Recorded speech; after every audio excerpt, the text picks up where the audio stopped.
नष्टप्रायेषु अभद्रेषु नित्यं भागवत सेवया भगवती उत्तमा श्लोके भक्तिर्भवति नैष्ठिकी।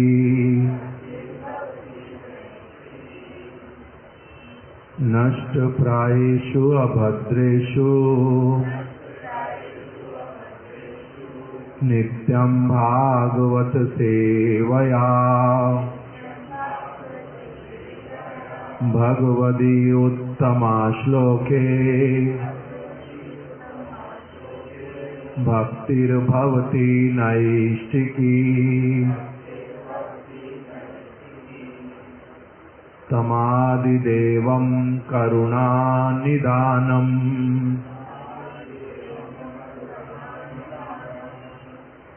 तमादिदेवं तम आदिदेवं तमादिदेवं करुणानिधानम् तमादिदेवं करुणानिधानम्।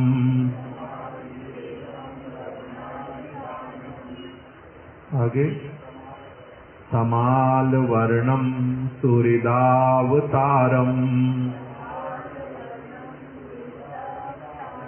अपार संसार समुद्र सेतुम्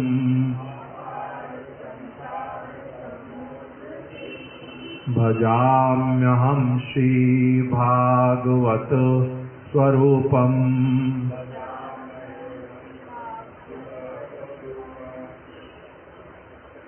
हरे कृष्णा कृष्णा कृष्णा हरे हरे, हरे राम राम राम हरे हरे।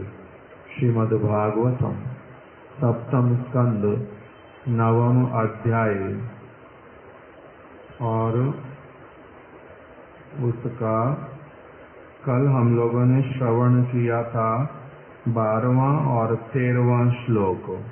श्री प्रहलाद महाराज श्री नरसिंह भगवान के समक्ष हाथ जोड़ करके गदगद वाणी से प्रार्थना करते हुए क्या कह रहे हैं कि हे प्रभु, यद्यपि मैं सर्वथा अयोग्य हूँ, अनाधिकारी हूँ, किंतु तब भी मैं क्या करूँगा, निशंक हो करके संशंका को पूर्ण रूप से त्याग करके अपनी बुद्धि के अनुसार सब प्रकार से आपकी महिमा का वर्णन करूँगा।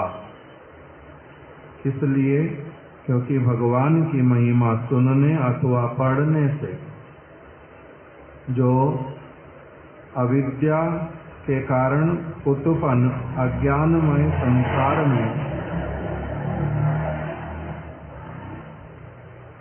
जो आसक्त जीव हैं, अविद्या के कारण हम लोग इसमें क्या रहते हैं, अज्ञान में पड़े रहते हैं, आसक्त हो जाते हैं।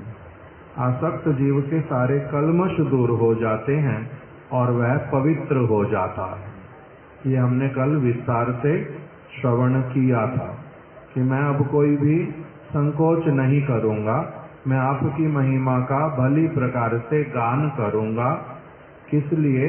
क्योंकि आपकी महिमा का गान करने से जीव के समस्त कल्मश दूर हो जाते हैं और वो पवित्र हो जाता है। उससे अगले श्लोक में उन्होंने कहा था, हे भगवान, आप सत्व मूर्ति हैं। ये भयभीत ब्रह्मा आदि देवता आपके द्वारा विभिन्न कार्यों में नियुक्त आपके आज्ञाकारी भक्त हैं। ये ब्रह्मा इत्यादि जो हैं, ये कौन है? आपके आज्ञाकारी भक्त हैं। अपनी इनकी और बहुत सारी चीजें हो सकती हैं, किंतु तब भी ये आपके भक्त ही हैं। इनका हम असुरों के समान आपसे द्वेष नहीं है। मेरे पिता हिरण्यकश्यपु और उनके जो और समस्त कुटुंबी जन प्रजा ये असुर होने के कारण सारे आपसे द्वेष करते हैं। वो तो मारे गए हैं और दूसरी ओर ब्रह्मा इत्यादि देवता जो हैं ये तो आपके आज्ञाकारी दास ही हैं। इसीलिए और आपका जो ये मनोहारी अवतार है, आपके सभी अवतार ऐसे तो मन का हरण कर लेने वाले, अत्यंत सुंदर, बहुत से गुणों से युक्त, तो इसलिए आपके मनोहारी जो विविध अवतार हैं उसमें आप जो जो लीलाएं करते हैं वो किस लिए होती हैं? परित्राणाय साधूनाम विनाशाय च दुष्कृताम धर्म संस्थापनार्थाय संभवामि युगे युगे। आप कहाँ से प्रारंभ हुआ श्लोक?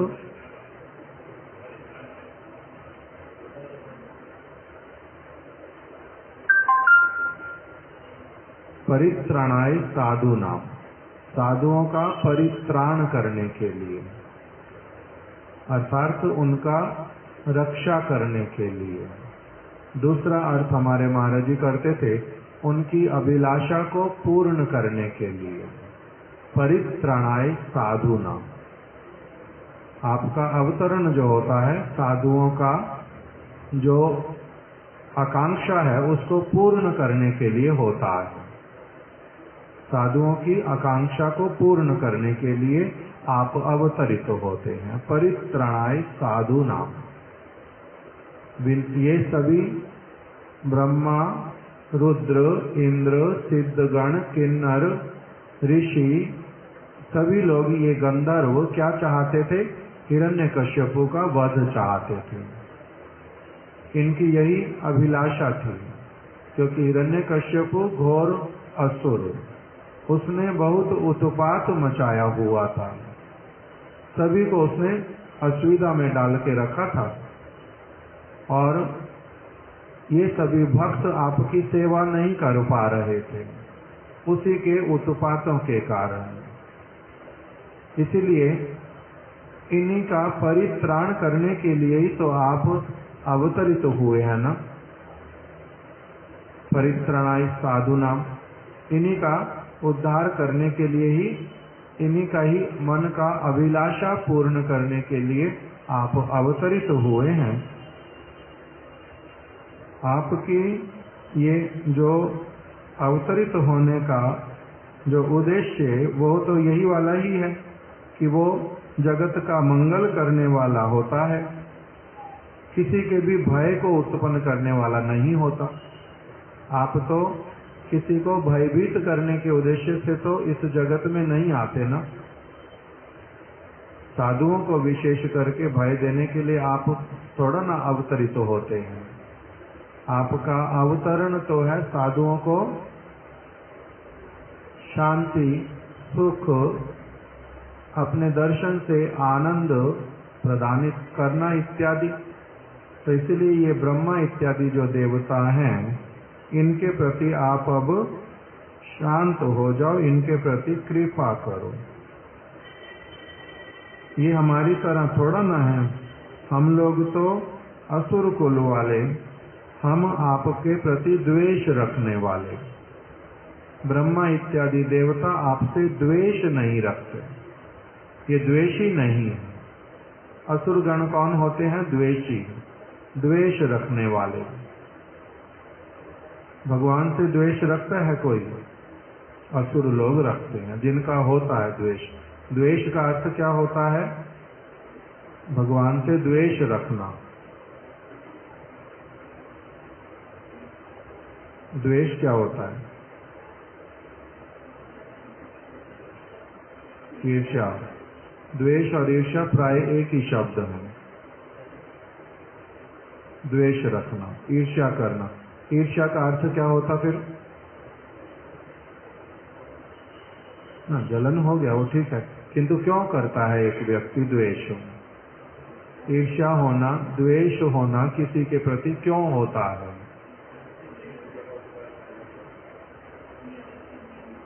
स्वयं की निम्नता और उच्च होने में असमर्थता और दूसरे का उत्कर्ष देख करके सहन ना कर पाना और स्वयं वहां पहुंच नहीं पाना, दूसरे के पहुंचने पर कौन है जाने दो।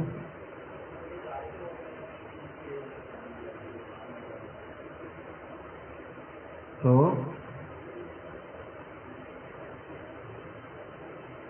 दूसरे के उत्कर्ष को देख करके उनसे द्वेष करना।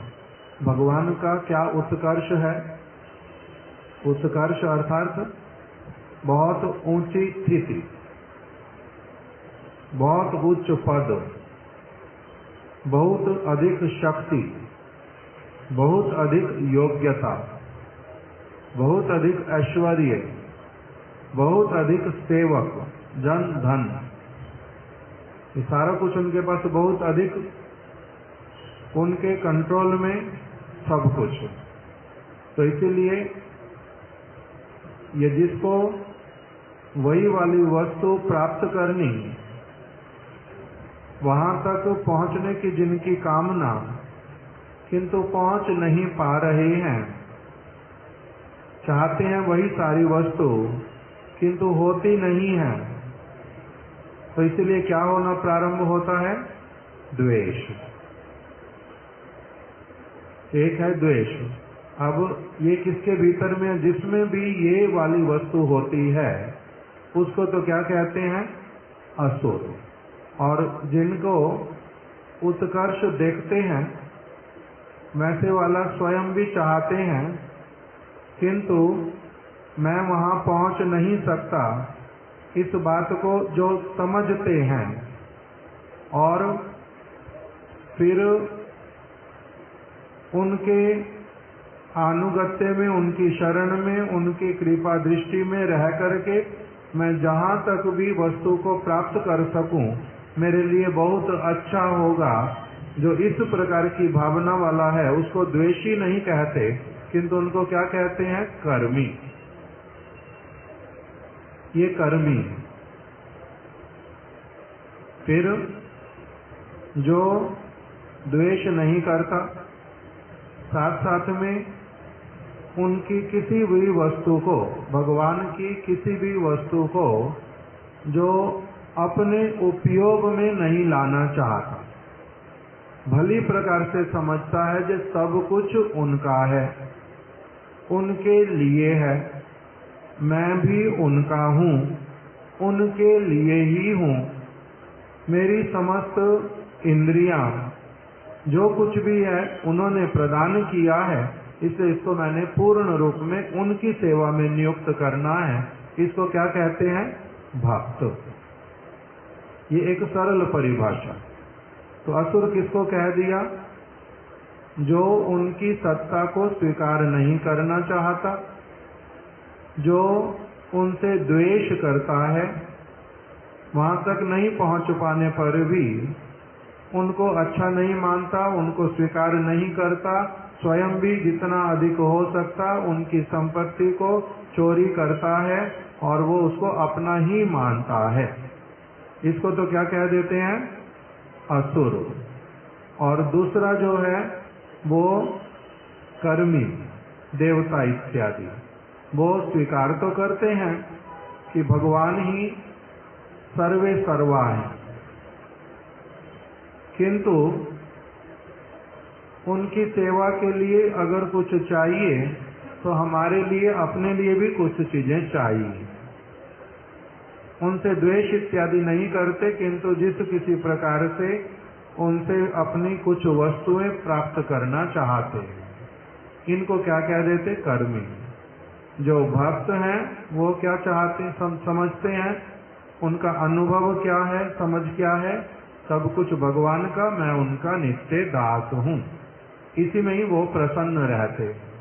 तो इसलिए प्रहलाद जी ने अपने विषय में कुछ बोला नहीं अभी, किंतु किसके विषय में बतलाया? देवताओं के विषय में और असुरों के विषय में। असुर लोग जो हैं ये कौन है? आपके द्वेषी हैं।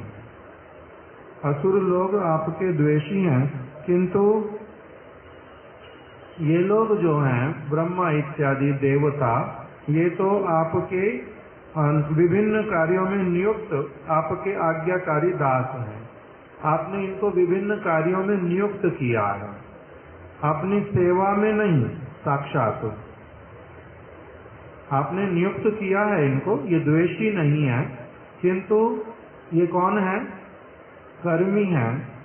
आपने इनको किसी न किसी सेवा में अपॉइंटमेंट दी है, इसलिए ये आपके दास हैं।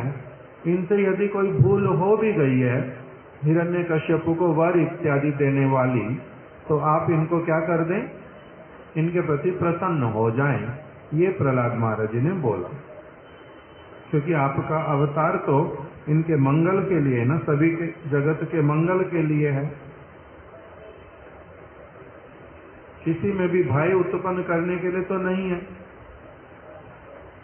इसको हमने कल विस्तार से श्रवण कर लिया था, इसलिए अभी इससे अगले वाले श्लोक को ही श्रवण करेंगे।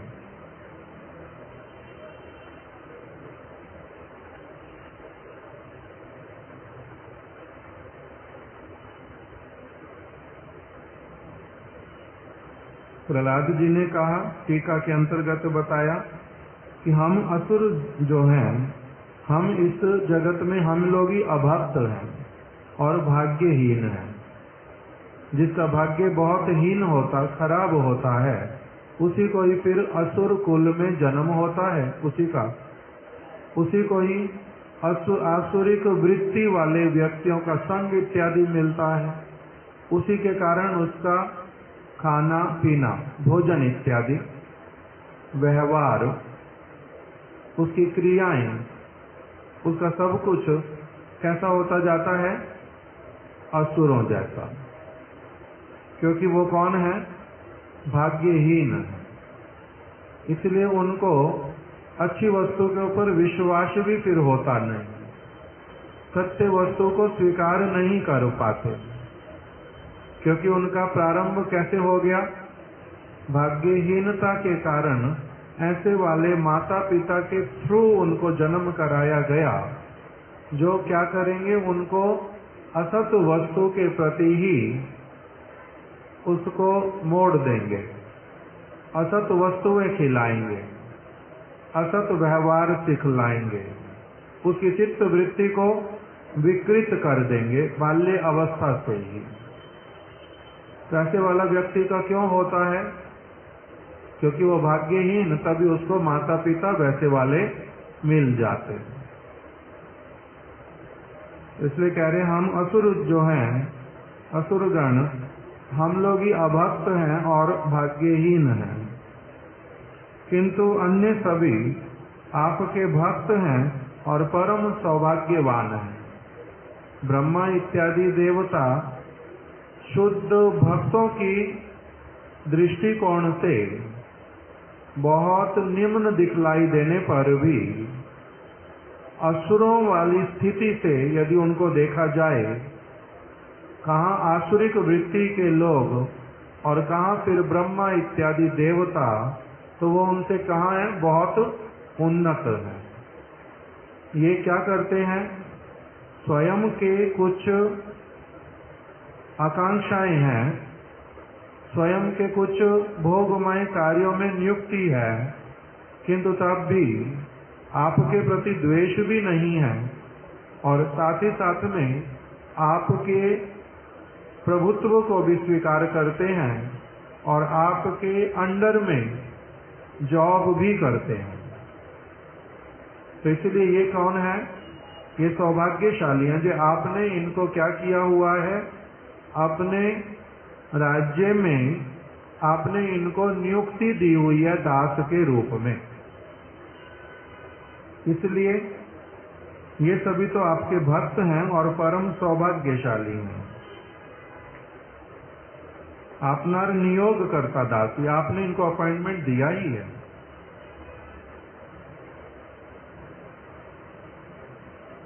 और इनमें आपके प्रति वैर भाव नहीं है असुरों की भांति। असुरों में, हिरण्यकश्यपु में, उसके अनुचरों में आपके प्रति वैर है, वैर भाव, शत्रुता वाला भावना। किंतु इन देवताओं में आपके प्रति वो शत्रुता वाला भावना नहीं है।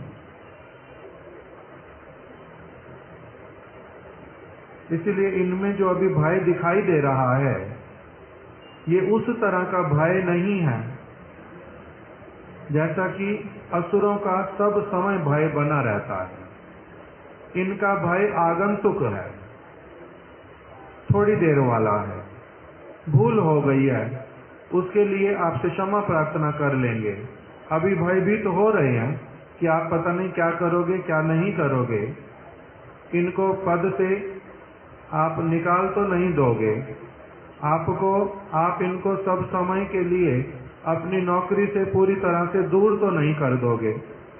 इनके मन में ऐसा वाला कुछ भय तो है, किंतु वो आगंतुक है। असुरों में भय जो है वो कैसे वाला रहता है? निरंतर जयमय, सब समय का भय रहता है। ये चीज मेरी छूट ना जाए, ये मेरे से कोई ले ना ले, कोई और आ ना जाए, मेरे से ये लेके चला ना जाए। ये जो भय सब समय किसका रहता है? असुरों का। किंतु इनका ऐसे वाला भय नहीं है प्रभु। इसीलिए अतएव स्वभक्त रूप विश्वेर मंगल, अपने इन भक्तों के मंगल के लिए इनके लिए ही आपका क्या हुआ है? ये असुर वध इत्यादि लीला हुई है। इनके मंगल के लिए तो किया आपने, इनके सुख के लिए, इनकी प्रसन्नता के लिए तो किया है, क्योंकि वो इनको बड़े कष्ट पहुंचाता था, वो इनको बड़े कष्ट पहुंचाता था। और आपने क्या कर दिया? अभी हिरण्यकश्यपु का वध कर दिया है, तो इससे अभी इनका दुख तो चला जाना चाहिए पूरी तरह से। बहुत सारा दुख तो इनका चला गया हिरण्यकश्यपु के चले जाने पर ही। हिरण्यकश्यपु के मरने पर इनका अधिकांश दुख तो चला ही गया है। जो थोड़ा बहुत दुख है प्रभु इनके हृदय में अपने भूल का, आप उसको भी इनके हृदय से दूर करवा दो, ये मेरी प्रार्थना है। तद यच्च मन्यो मसुरश्चा हतस्त्वयाद्या मोदेत साधुरपि वृश्चक सर्प हत्या लोकाश्चा निर्वृत्तिमिता प्रतियन्ति सर्वे रूपम निसिंह विभयाय जना स्मरन्ति। अतएव आपनी क्रोधेर उपसंहार करुन। अतएव हे भगवान, आप अपने क्रोध को समाप्त कर दीजिए। आप अब अपने क्रोध को समाप्त कर दीजिए। आपना कर्तृक असुर निहत होइया छे। ये हिरण्यकश्यपु आपके हाथ से मारा गया है। आप यही तो चाहते थे, उसका वध हो जाए और जितने समस्त आपके भक्त हैं, ब्रह्मा इत्यादि देवता, इनको जो जो असुविधाएं होती हैं, ये असुविधाएं इनकी और ना रहें और वो आपकी सेवा भली प्रकार से कर पाएं। आप यही चाहते थे और ये कार्य तो अब हो गया है। इसलिए हे प्रभु, अब आप क्या करें? अपने क्रोध को पूर्ण रूप में त्याग दें। साधुगण वृश्चक और सर्प आदि हनन जन्य आनंदवत हर्ष प्राप्त होइया छेन। ये साधु जो हैं, ये अभी बड़े आनंद पूर्वक हर्षित हो गए हैं, इनमें हर्ष उत्पन्न हो गया है। जैसे वृश्चक और सर्प आदि हनन, या जैसे सांप अथवा बिच्छू निकट में आए और डसने लगे, बहुत असुविधा करे, भयभीत करके रखे, और यदि कोई उसका वध कर दे तो जिस प्रकार से फिर क्या होता है, एक व्यक्ति को घर में सांप आ गया, सभी का मन कैसा हो जाएगा? उचाट जैसा हो जाएगा, भयभीत तो हो जाएंगे, उसी तरफ ही लग जाएगा और किसी तरफ जाएगा नहीं। जब तक इस सांप को ना हटाया जाए तब तक शांति नहीं होगी।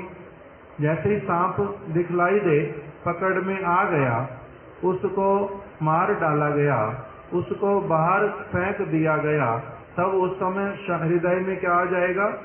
शांति हो जाएगी, आनंद हो जाएगा, सुख पूर्वक अपने कक्ष में एक व्यक्ति बैठ पाएगा। उसी प्रकार से कह रहे हैं कि आप ब्रह्मा इत्यादि देवताओं के सुख के लिए ही अवतरित हुए। हिरण्यकश्यपु सर्प जैसा, बिच्छू जैसा वो बीच में इनके घर में प्रविष्ट हो गया था। अब किंतु आपने उनका वध कर दिया है। आप उसी उद्देश्य से आए थे, उनका वध हो गया है। इनको अब आप इनका भी जो सुख विधान आप करना चाहते थे वो हो गया है। इनको वैसा वाला आनंद अभी प्राप्त हो गया है ब्रह्मा इत्यादि देवताओं को। इसलिए अब आप क्या करें? सकले सुख प्राप्त होइया प्रत्यालाभ कोरिया छे। अभी इन सबके मन में सुख आ गया है, इनको शांति की प्राप्ति हो गई है। इसलिए हे नरसिंह भगवान, जो आप चाहते थे इनको सुख और शांति पहुंचाना, वो आपने कर दिया है असुर हिरण्यकश्यपु का वध करके।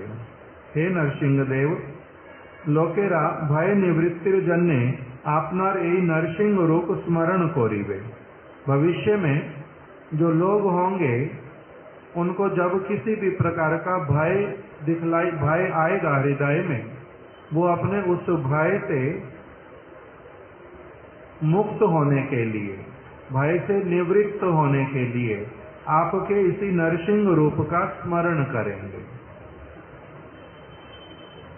क्यों? क्योंकि आपने इस स्वरूप से ही, हे हरि, आप अपने इस स्वरूप से भक्तों को बाधा पहुंचाने वाले, भक्तों को भक्ति में दुख देने वाले, नहीं करने देने वाले जितने समस्त विघ्न, आप उनको नाश कर देते हैं। इसलिए भक्त लोग क्या करेंगे?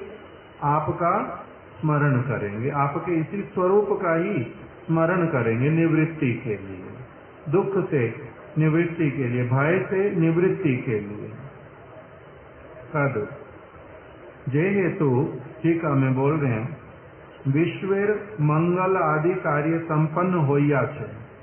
अब विश्व का मंगल इत्यादि कार्य संपन्न हो गया है, विश्व का मंगल इसी से हो गया, क्योंकि वो सभी विश्व के वासी अलग अलग लोकों में रहने पर भी सभी लोग दुखी थे इस हिरण्यकश्यपु से।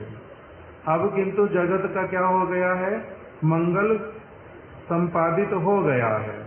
अतएव आपनी मन्युम यच्छ क्रोधेर उपसंगार करुन। मन्यु मतलब क्रोध,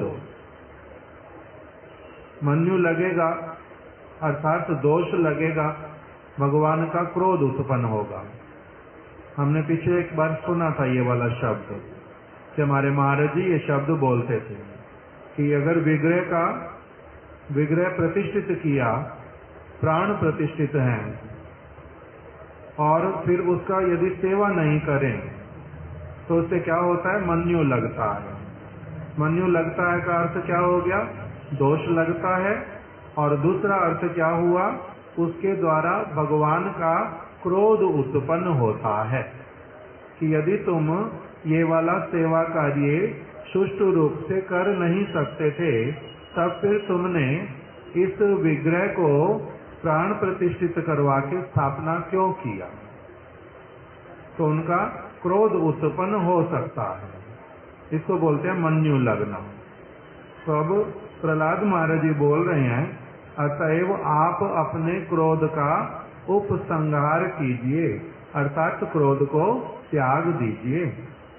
यदि बलन परेर दुखे सुखी हो जाए कि प्रकारे ए विश्वेर साधुत्व। कह रहे हैं कि हे नरसिंह भगवान, यदि आप मेरे से प्रश्न करें कि जगत का मंगल कैसे हुआ, ये हिरण्यकश्यपु मारा गया, असुरगण इतने सारे मारे गए, और किसी के वध होने पर साधु व्यक्ति सुखी होएगा ना दुखी होएगा? साधु तो दुखी होएगा। और तुम क्या कह रहे हो कि ये ब्रह्मा इत्यादि सभी साधु भी हैं और फिर हिरण्यकश्यपु के मारे जाने पर ये सुखी भी हो गए हैं, तो ये कैसे संभव पर है? साधु तो दूसरे के दुख में दुखी होएगा। साथे बोले साधु अपि परेर उपद्रवकारी वृश्चक आदि सर्प आदि अन्य द्वारा निहत होइले भालोई होइले मने कोरिया साधु गणों आनंदित हन यही नियम अनुसारे यही सकल असाधुत्व नए यही अर्थ। कह रहे हैं जैसे सांप और बिच्छू इत्यादि किसी साधु के निकट में आने पर भी वो भी क्या हो जाते हैं? भयभीत तो होते हैं। और उन सांप और बिच्छू इत्यादि के मरने पर साधु लोग भी प्रसन्न ही होते हैं। साधु लोग भी प्रसन्न ही होते हैं। क्यों? क्योंकि जो अत्यंत विषधर, जो बहुत अधिक कष्ट देने वाला सभी को, उसके मरने पर साधु लोग भी प्रसन्न होते हैं। इसलिए इनका दुख सुखी होना भी क्या कहलाएगा? साधुत्व ही कहलाएगा। जितना उनका साधुता उसके अनुरूप उनका साधुत्व। आगे और आएगा वर्णन ठीक से जब हम श्रवण करेंगे कि प्रहलाद महाराज जी किंतु दुखी हुए हिरण्यकश्यपु के वध से। किस लिए? बाकी सभी सुखी, ये किंतु दुखी। किस लिए दुखी हुए? कि ये अपने जीवन में कभी भी भगवान का भजन करके गए नहीं। भगवान से द्वेष करते करते ही इनका सारा जीवन चला गया। इनकी गति जो है वो बहुत बुरी गति होएगी। इसलिए उनको क्या हुआ था? दुख हुआ था। दुख किस चीज का हुआ है? क्योंकि जो उसका शरीर का मरना वो तो एक तरह का, दूसरा जो वास्तविक दुख है वो क्या है कि भजन करके कभी गया नहीं। इसकी गति क्या होएगी? उस प्रकार का दुख। अभी ब्रह्मा इत्यादि वो भी क्या समझते हैं? इस चीज को क्या जानते हैं कि इनके शरीर का वध किया है भगवान ने। आत्मा का तो भगवान विनाश नहीं करते, आत्मा अजर अमर है, उसका मृत्यु होता ही नहीं है। किंतु सर्प इत्यादि जैसे प्राणी, उनके लिए फिर क्या निर्धारित होता है? साधु क्या करते हैं? वास्तविक साधु क्या करते हैं? एक है इनको मार डालना, दूसरा है साधु का वो बताया भगवद गीता में विश्वनाथ चक्रवर्ती ठाकुर ने कि सर्प इत्यादि जितने भी समस्त प्राणी उनमें कौन है? आत्मा और परमात्मा तो सभी में है। असुर में भी परमात्मा और आत्मा है, नहीं हो उसमें ये तो बात नहीं है, उसमें भी है। भगवद गीता में कॉन्टेक्स्ट में बताया जीवे सम्मान दिवे जानी कृष्ण अधिष्ठान। सभी जीवों का सम्मान करना, ये विचार रख करके कि उनमें कौन है? भगवान है, उनमें कृष्ण का अधिष्ठान है, उनका सम्मान करना। तो विश्वनाथ चक्रवर्ती ठाकुर ने प्रश्न उठाया कि सर्प इत्यादि का सम्मान कैसे करेंगे? सभी जीवों में ही भगवान है और सभी जीवों का सम्मान करना चाहिए। सर्प इत्यादि का सम्मान कैसे करेंगे? उसके लिए बताया उससे बहुत अधिक दूरी बना करके, यही उसका सम्मान है। उससे क्या करना पड़ेगा? जितना अधिक दूरी हो जाए उतनी अधिक दूरी उससे बना करके रखना। कभी उसके निकट में स्वयं तो जाना नहीं, ऐसी व्यवस्था रखना जो उसको निकट में कभी आने देना भी नहीं। तो जो प्रहलाद महाराज जी, इन्होंने तो हिरण्यकश्यपु को अपने निकट में आने ही दिया नहीं। बाहरी रूप में इकट्ठे रहते हैं किंतु निकट में कभी आने दिया नहीं, उनके विचार को लेश मात्र भी कभी लिया नहीं। शुद्ध भक्ति वाले विचार पूर्ण रूप में लिए, इसीलिए इनको हिरण्यकश्यपु से केवल मात्र बाहरी रूप में इकट्ठे रहने पर उनसे भय इत्यादि भी हुआ नहीं, उनके मरने पर इनको सुख भी हुआ नहीं। ब्रह्मा इत्यादि को सुख हुआ, इसलिए सर्प जैसे मर जाता है उससे साधु होने पर सुख होता है, उनको सुख हुआ। क्यों? क्योंकि वो कुछ वस्तुओं को अपना मानते थे, इसलिए उनमें भय था। प्रहलाद महाराज जी में भय था ही नहीं। महाप्रभु जब यहाँ पर गए झाड़ी खंड के वन में, वहां पर कौन कौन से प्राणी निकट में, वो वाला चित्र अगर देखेंगे या फिर टेक्स्ट पढ़ेंगे चैतन्य चरितामृत में, तो सब प्रकार के हिंसक प्राणी भी और अहिंसक प्राणी भी सारे वहां पर उपस्थित हैं। महाप्रभु को किंतु किसी ने भी कोई कष्ट दिया नहीं, दे पाए? नहीं दे पाए। कारण क्या बना? प्रहलाद महाराज जी को हिरण्यकश्यपु कष्ट दे नहीं पाया। कारण क्या बना? भागवत में एक श्लोक बता दिया, भयम द्वित्या अभिनिवेशात्। भय किसको होता है?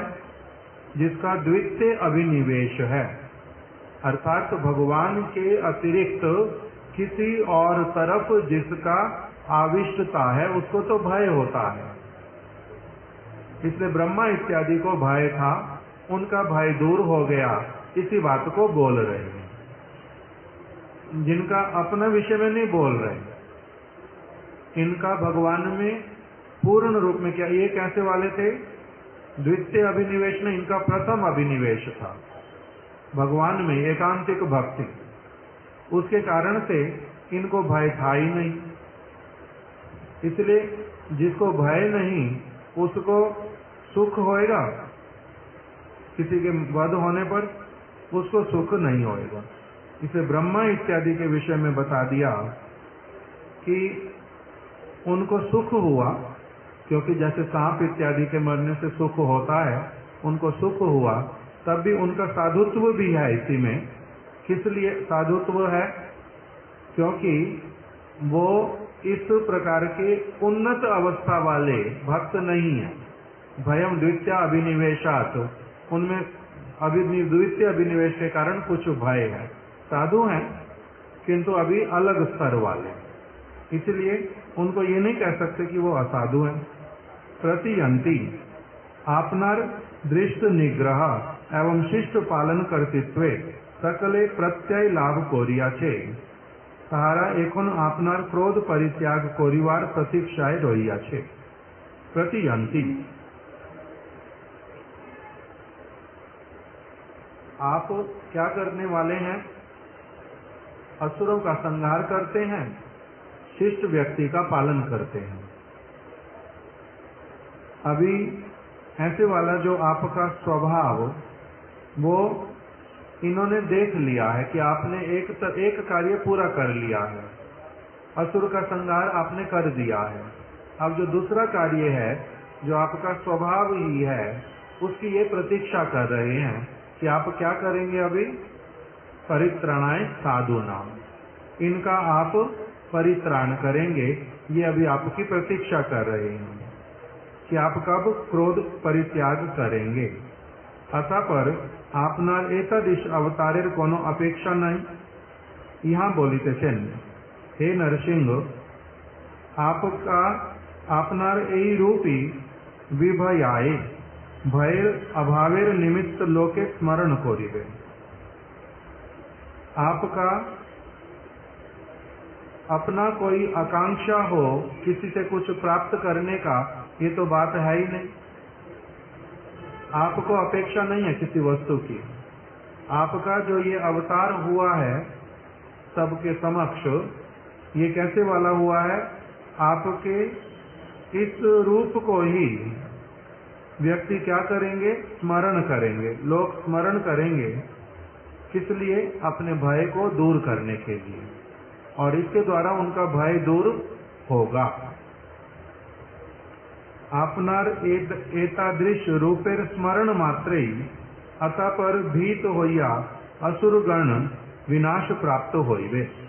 आपके ऐसे रूप के स्मरण मात्र से ही, यदि आपके इस रूप का कोई स्मरण करेगा, उसके स्मरण मात्र से ही जो असुरगण हैं वो भयभीत हो जाएंगे और उनका नाश होगा।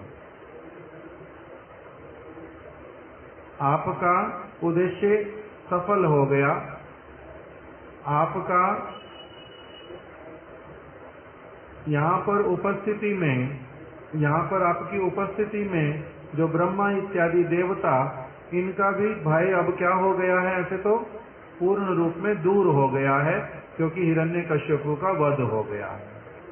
भविष्य में भी लोगों का भय जो है वो दूर हो जाएगा आपके इस रूप का स्मरण करने मात्र से। अगर भली प्रकार से कोई आपके इस रूप का स्मरण करेगा, शरण लेगा, तो उसी से ही उसका क्या हो जाएगा, जो समस्त उसके भय वो दूर हो जाएंगे। अतएव अभी के लोगों का भय भी चला गया और भविष्य के लोगों का भय भी आपके इस रूप का स्मरण करने से ही चला जाएगा। अतएव इस क्रोध मूर्ति को और ऐसे धारण करके रखने का कोई आवश्यकता ही नहीं है। आप अपने क्रोध को त्याग कर दीजिए और क्रोध का कोई कारण ही नहीं बचा। आप अपने इस क्रोध का त्याग कर दीजिए। इस प्रकार से उन्होंने इस 14वें श्लोक में वर्णन किया। अभी 15वां श्लोक हम लोग कल श्रवण करेंगे। हे अजित, आपनार अति भयानक मुख, जिह्वा, अर्क सदृश नेत्र, भ्रकुटी भंगी, तीक्ष्ण दंत समूह, अंत्र माल्ये, शोणिताक्त केशर, उन्नत कर्म, गर्जन फले, त्रस्त दिग गज गणेर पलायन ओ शत्रुनाशक नखाग्र होइते आमी भीत होइतेछि ना। यदि भगवान नरसिंह देव प्रश्न करें कि तुम्हारे को मेरे इस रूप के द्वारा कोई भय नहीं लग रहा, कैसे मेरे नख हैं, कैसे मेरे नेत्र हैं, किस प्रकार का मेरा भ्रकुटी है, किस प्रकार से मेरी जिह्वा निकल रही है, मेरा मुख देखने में कैसा है, अति भयानक, मेरे कितने बड़े बड़े कान हैं, और मैं जिस प्रकार से गर्जन कर रहा हूँ उसके द्वारा जो हाथी इत्यादि वो भयभीत हो रहे हैं, शत्रु को जिससे मैंने नाश किया, ये नाखून इत्यादि तुम्हारे को क्या ये कोई भी भयभीत नहीं कर रहे मेरी कोई भी वस्तु। तो प्रहलाद जी ने क्या बोल दिया, आमी भीत होइते चीना, मेरे को आपके इस स्वरूप में से कोई भी एक भी वस्तु ऐसी नहीं है जो मुझे क्या कर रही हो, भयभीत कर रही हो। हमने इसको कल भी कुछ कुछ श्रवण कर लिया था कि भयभीत होने का कारण नहीं है। क्या उदाहरण दिया था, चैतन्य बता सकते हैं क्या उदाहरण दिया था कल?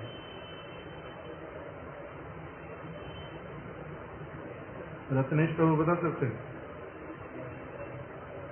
महाराज जी का उदाहरण दिया था कि एक सिंह का बालक, वो सिंह से जंगल के सभी पशु भयभीत होते हैं, किंतु सिंह का अपना जो बालक है वो उसके पेट के ऊपर नृत्य करता है, उसके कानों को खींच लेता है, उसकी पूंछ को बड़ी जोर से इधर से उधर करता है और उसके मुख से मुख लगा करके खड़ा हो जाता है। उसके साथ में कभी कभी लड़ाई करने वाली मुद्रा में भी उपस्थित हो जाता है, किंतु उसको भय लगता है? कुछ भी करने पर उसको भय नहीं लगता। किस लिए? क्योंकि उसके हृदय में क्या भावना है, मैं कौन हूं इनका बालक, ये कौन है मेरे पालक।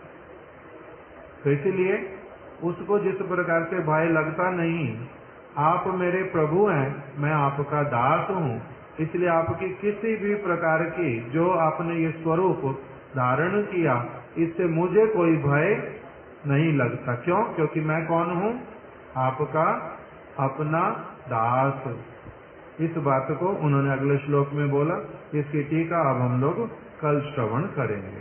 श्री मद्भागवत महापुराण की जय। श्री प्रहलाद महाराज की जय। श्री